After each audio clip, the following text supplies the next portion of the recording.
বন্ধুরা, পরিবেশ বিষয়ক অনুষ্ঠানে আপনাদের সুস্বাগত জানাচ্ছি। আজ আমরা জানব পার্মাকালচার কি। আমরা অনেকেই পার্মাকালচারের নাম হয়তো শুনে থাকি। পার্মাকালচার হলো একটি টেকসই কৃষি ও জীবনধারা ব্যবস্থা, যা প্রাকৃতিক বাস্তুতন্ত্রের নীতিকে অনুসরণ করে মানুষের খাদ্য, আশ্রয় এবং অন্যান্য চাহিদা পূরণের জন্য পরিবেশ বান্ধব ও আত্মনির্ভরশীল পদ্ধতি তৈরি করে।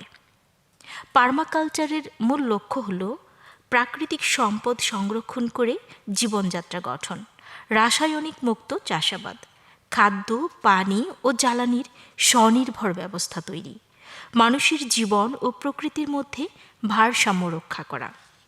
পার্মাকালচারের বিভিন্ন উদাহরণ রয়েছে, যেমন একটি বাগান যেখানে শাকসবজি, ফল, মাছ, হাঁস মুরগি সব একসাথে পালন হচ্ছে এবং এতে মাটির উর্বরতা ধরে রাখা হচ্ছে জৈব পদ্ধতিতে।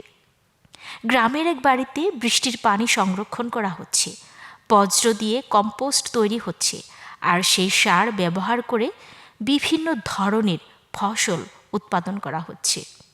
এই পার্মাকালচারের আরও অনেক উপকারিতা রয়েছে, যেমন এটি পরিবেশ বান্ধব ও টেকসই, রাসায়নিক ও বাণিজ্যিক নির্ভরতা কম, কম খরচে অধিক ফলন, খাদ্য নিরাপত্তা ও জীববৈচিত্র্য রক্ষা, নিজস্বভাবে জীবনের প্রয়োজন মেটানোর ক্ষমতা বাড়ায়। তাই পার্মাকালচার হল প্রকৃতির সাথে সামঞ্জস্য রেখে একটি টেকসই এবং সমৃদ্ধ জীবনযাপন করার একটি বিশেষ পদ্ধতি।